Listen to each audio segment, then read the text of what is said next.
বন্দে পুরুষোত্তমম। সকলকে আমার আনন্দিত জয়গুরু। আজ শুভ রামনবমী। এই শুভ রামনবমীর দিনে আজ আমরা ভগবান শ্রী রামচন্দ্রের কিছু কথা আজ আমরা ইষ্টকথায় আলোচনা করব। এই কিভাবে আমরা চলবো, কি করতে বললেন আর পরম দয়াল শ্রী শ্রী ঠাকুর, আজ আমরা ইষ্টকথায় এই বিষয় নিয়ে আলোচনা করব। আমাদের একটু ভগবান শ্রী রামচন্দ্রের কিছু কথা বলে। বন্দে পুরুষোত্তমম। সকলকে আমার আনন্দিত জয়গুরু। আর এই শুভ রাম নবমীর এই পূর্ণ তিথিতে সকলকে পরম দয়ালের কাছে প্রার্থনা করি তার আশীর্বাদ যেন সকলের উপর বর্ষিত হয়। আর এই রাম নবমী কথা মনে পড়লেই, যে কোনো সময় ভগবান রাম রামায়ণের কথা মনে পড়লেই একটা জিনিস মনে পড়ে যায়, সেই রাম রাজ্যের কথা। এখন আমরা বলি সেই রামরাজ্য মানে যেখানে কোনো অভাব অভিযোগ অশান্তি কিছু নেই, সবচেয়ে শান্তির রাজ্য যেটা সেটাকে বলা হয় রামরাজ্য। সেই জন্য এখনো কিন্তু বলা হয় সেই রামরাজ্যের কথা। রামরাজ্য কথাটাই কিন্তু সেইভাবে একটা প্রবাদ বাক্য হয়ে গেছে। তা কেমন ছিল সেই রামরাজ্য? ভগবান রামচন্দ্র কেমন ভাবে সেই রামরাজ্য গঠন করেছেন? যদি আমরা দেখি, ভগবান রামচন্দ্র তিনি সবকিছু করেছেন কিন্তু একেবারে খুব সাধারণ মানুষের মতো তিনি। আর যদি দেখা যায় যে সমস্ত যে অবতার, আমরা যে বলি না বিষ্ণুর যে অবতার, সেই অবতারদের মধ্যে প্রথমে কি হয়েছে, মৎস্য কুর্ম বরাহ এইভাবে থাকলেও নররূপে তিনি আবির্ভূত হয়েছেন তখন কিন্তু এই ভগবান রামচন্দ্র হয়েছেন নররূপে। তিনি কিন্তু শাসন করেছেন, মানুষকে বুঝিয়ে গেলেন রাজ ধর্ম কিভাবে পালন করতে হয়, কিভাবে মানুষের সুখ শান্তি সমৃদ্ধি নিয়ে আসতে হয়। তাই এটাকে বলি রামরাজ্য। আর তিনি কিভাবে করেছেন? সবসময় তিনি তো পূর্ণ ব্রহ্মনারায়ণ গুরু বিশ্বমিত্র একবার ভগবান রামচন্দ্রকে জিজ্ঞেস করছেন, আচ্ছা প্রভু, আমি জানি আপনি এই পূর্ণ ব্রহ্মনারায়ণ, তা সত্ত্বেও আমি চিন্তিত হই, বিচলিত হই, বুঝতে পারি না আপনি কেন সাধারণ মানুষের মতো আচরণ করেন।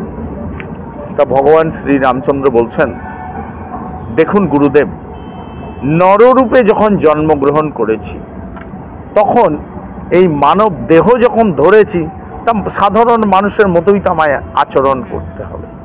তাই আমরা দেখি তিনি যা কিছু করেছেন সব কিন্তু সাধারণ মানুষের মতোই কিন্তু করেছেন। যেমন ভক্ত হনুমান এক লাফ দিয়ে লঙ্কা পার হলেন, কিন্তু তিনি যখন যাচ্ছেন খুব সাধারণ মানুষের মতোই কিন্তু সেতু বন্ধন করে যাচ্ছেন। কেন যাচ্ছেন? তিনি কিন্তু আমাদের এই জিনিসগুলো শেখালেন, আমরা যেন এই একটা অলৌকিক বাদিতে না হয়ে যাই। তাহলে তিনি যদি লাভ দিয়ে যেতেন না, আমরাও কিন্তু এই লাভ দিয়ে যাওয়ার চেষ্টা করতাম এবং বিপদে পড়তাম। এই যে কর্ম করে করতে হয়, তিনি এই জিনিসগুলো আমাদের শিখিয়ে গেলেন। শ্রী শ্রী ঠাকুর বলছেন, ভগবান রামচন্দ্রের এত ইন্টেলিজেন্ট, এত ব্রিলিয়ান্ট, কিন্তু তিনি কিন্তু কখনো নিজে কিছু করতেন না। তিনি করেছেন কি, সবসময় গুরুর আদেশ, অর্থাৎ গুরু বশিষ্ঠের যে ক্যাবিনেট, তার কথা মতোই তিনি চলতেন। শ্রী শ্রী ঠাকুর বলছেন, গুরু বশিষ্ঠ ছিলেন যেন প্রধানমন্ত্রী, তার আদেশ মতো, তার নির্দেশ মতো ভগবান শ্রী রামচন্দ্র সেগুলো কার্যকর করতেন। যদিও তার কোনো প্রয়োজন ছিল না, তিনি সব কিছু জানতেন। তা জানা সত্ত্বেও কিন্তু সেই গুরু গৃহে গিয়ে কিন্তু শিক্ষা লাভ করতে হলো, সব কিন্তু সাধারণ মানুষের মতো করতে হলো।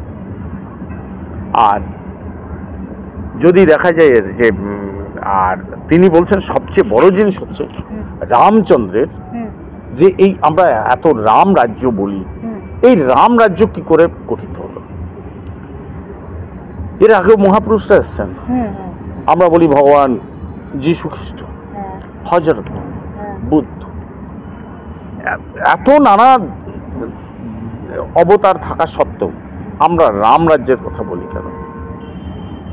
তার একটাই জিনিস ছিল, শ্রী শ্রী ঠাকুর বলছেন ভগবান রামচন্দ্রের যে গার্ডেল ছিল, মানে তার যে পারিষদরা ছিল তারা খুব শক্তিশালী, অর্থাৎ তার ভক্তরা, তার অনুগামীরা একনিষ্ঠভাবে তাকে ভালোবাসে। হনুমান, বীর হনুমান প্রভুর জন্য সবসময় প্রস্তুত, লক্ষণ সবসময় প্রস্তুত, অঙ্গদ, বিভিন্ন যে বানর সেনা, হনুমান, জাম্বুমান, এরা কি ছিলেন? সব এক এক বীর, এবং সবসময় এরা ছিলেন কি প্রভুর জন্য নিযুক্ত জীবন।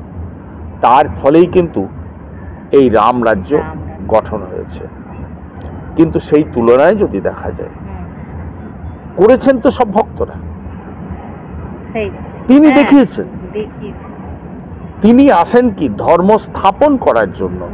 আর একটা জিনিস হচ্ছে যেটা ত্রেতা যুগে, যেটা বলছি ত্রেতা যুগে বলছে, তখন মানুষের জীবনে মানে সমাজে এক ভাগ, 4 ভাগের 1 ভাগ হচ্ছে পাপ আর 3 ভাগ পুণ্য। দাপুর যুগে বলছেন 2 ভাগ পাপ বেড়ে 2 ভাগ হয়ে যায়, অর্ধেক অর্ধেক, 2 ভাগ পাপ হয়, 2 ভাগ পুণ্য হয়, মানে আধা আধি। আর এই বর্তমান কলিযুগে 3 ভাগ হচ্ছে পাপে ভর্তি আর 1 ভাগ হচ্ছে পুণ্য।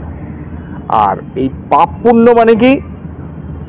পাপ মানে শ্রী শ্রী ঠাকুর বলছেন যে জিনিসটা মানুষের জীবন বৃদ্ধিকে অবনত করে দেয়, নিচুতে নামিয়ে দেয়, সেটাই হচ্ছে পাপ, জীবন বৃদ্ধিকে। সেই সময় মানুষ কিন্তু প্রবৃত্তির দাস ছিল না। ত্রেতা যুগে সামান্য কেবল শুরু হতে লেগেছে। তা ভগবান রামচন্দ্রের সময় একটা অপমৃত্যু ঘটেছিল, সেই সময় দেশে একটা মাত্র অপমৃত্যু ঘটেছিল। আর তার জন্য, সেই ব্রাহ্মণের সন্তানের অপমৃত্যুর জন্য তিনি কিন্তু ভগবান রামচন্দ্রকে গিয়ে দায়ী করলেন। তার রাজ্য যেখানে, সেখানে এইভাবে অপমৃত্যু হবে কেন, কেন হতে পারে? তার জন্য রাজাকেই দায়ী হতে হবে। মানে সেই সময়কার একটা অপমৃত্যু ঘটেছিল সেই পুরো রাম রাজ্যের মধ্যে, তার জন্য দায়ী করতে সেই ভগবান রামচন্দ্রকে। আর তিনিও কিন্তু সেটা স্বীকার করে নিলেন, এবং স্বীকার করে নিয়ে গুরু বশিষ্ঠকে বললেন কেন অপমৃত্যু হয়েছে। তিনি সব কিছু অন্তর্যামী, ভগবান জানলেও কিন্তু তিনি তো কিছু করেন, গুরুকে বললেন, এবং সেই নির্দেশ মতো কিন্তু কাজ করা হলো, তার সংশোধন করা হলো, যাতে আর না হয়, সমাজে এই ধরনের ঘটনা যাতে না ঘটে। আর আজকের যুগে যদি আমরা দেখি, হাজার হাজার, লাখ লাখ, কোটি কোটি অপমৃত্যু, তাহলে কেন এই ধরনের হয়? বলছে পাপিষ্ঠ রাজা হলে প্রজা সুখী হয় না। রাজাকে যে এই দায়ভার বহন করে নিয়েছেন ভগবান শ্রী রামচন্দ্র, তারপরেই যদি আমরা সাধারণ মানুষও বলি, এই গুণের জন্যই তো, শুধুমাত্র এই গুণের জন্যই তো তাকে মানুষ পুজো করবে। শুধুমাত্র এই একটা গুণেই যদি ধরা হয়, এই গুণের জন্যই তো তাকে ভগবান বলে পুজো করা যেতে পারে। এই ধরনের তিনি রাজা হয়ে একজন সাধারণ এক দরিদ্র ব্রাহ্মণের সেই দায় স্বীকার করে নিলেন, তো এটাকেই তো ভগবান বলা যেতে পারে। তার অন্য সমস্ত কাণ্ড যদি ছেড়ে দেওয়া হয়, কত তিনি বিনয়, কিভাবে তিনি রাজ্য শাসন করেছেন। তারপরে তার ফলে এই রাম রাজ্য, আমরা রাম রাজ্যের গর্ব করে বলি।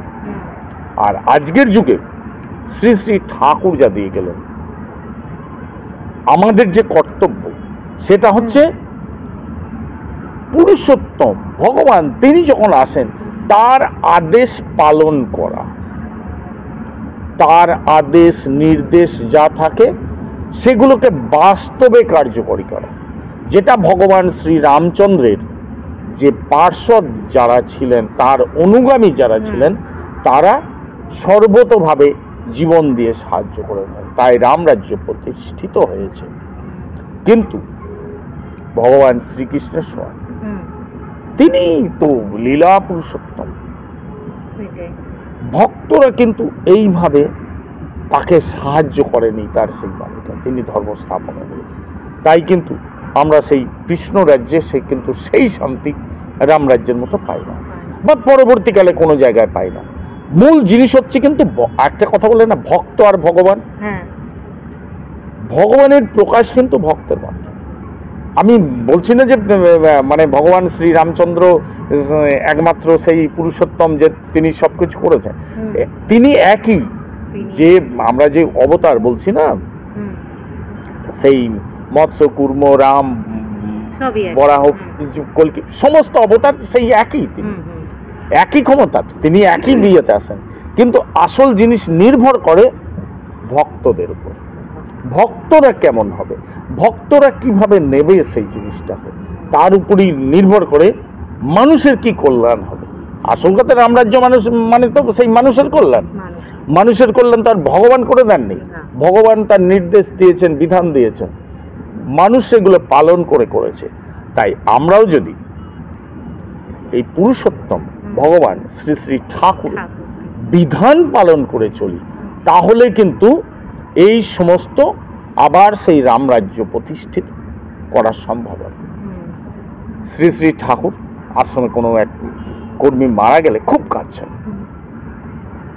তারপরে বলছেন, যখন একজন কেউ মারা গেছে বাচ্চা, এক মা এসে বলছেন তিনি শ্রী শ্রী ঠাকুর খুব কাঁদছেন। কাঁদার পরে তারপরে সব চুপ করতে বলছেন যে এরকম তো মানুষের মৃত্যু হচ্ছে। বলছেন, এই কথাটা উল্লেখ করেছেন যে ভগবান শ্রী রামচন্দ্রের আমলে যখন এই ধরনের একটা ঘটনা ঘটে, তখন তাকে দোষী করা হয়েছিল এবং তিনি তার বিধান দিচ্ছিলেন। তা তখন ভক্তরা বলছেন, এর বিধান কি আছে, আপনি যদি একটু বলেন। শ্রী শ্রী ঠাকুর বলছেন, এর তো বিধান দেয়াই আছে, এই যে যজন যাজন ইষ্টভৃতি সস্তয়নী সদাচার, এটা পালন করলে কিন্তু এই ধরনের অপমৃত্যু হবেই না, শ্রী শ্রী ঠাকুর বলছেন।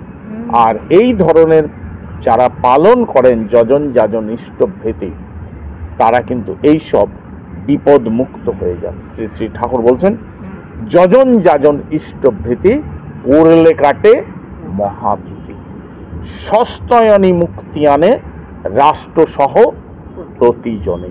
তিনি কিন্তু এই বিধানগুলো দিয়ে গেছেন, আমাদের এই বিধানগুলো পালন করতে হবে, পালন করে চলতে হবে, আর এই বিধানগুলোকে ছড়িয়ে দিতে হবে, তাহলেই কিন্তু মানুষের মঙ্গল। আবার সেই রাম রাজ্যত্ব যে প্রতিষ্ঠা ভগবান রামচন্দ্র শ্রী শ্রী ঠাকুর অনুকূলচন্দ্র তার সার্থকতা এখানে।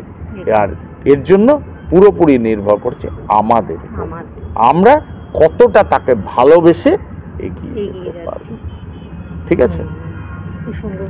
মানে এখান থেকে আমরা শিখতে পাই যে তিনি বলতে চাইছেন এই যে গুরুর আদেশ আমাদের ঠিকভাবে পালন করতে হবে। আমরা যদি তাকে ভালোবেসে যদি এগিয়ে যাই, আবারও আমাদের এই সৎসঙ্গ পরিবার, ঠাকুর পরিবার, আর মানে এই রাম রাজ্য এরকম গঠন হবে। তাই আপনারা সবাই ভালো থাকবেন, সুস্থ থাকবেন, আর পরম দয়ালকে নিয়ে মাথায় নিয়ে চলবেন, তাহলেই আমাদের সব কিছুই হবে। আপনারা সবাই ভালো থাকবেন, সুস্থ থাকবেন। জয় গুরু, বন্দে বন্দে পুরুষোত্তম।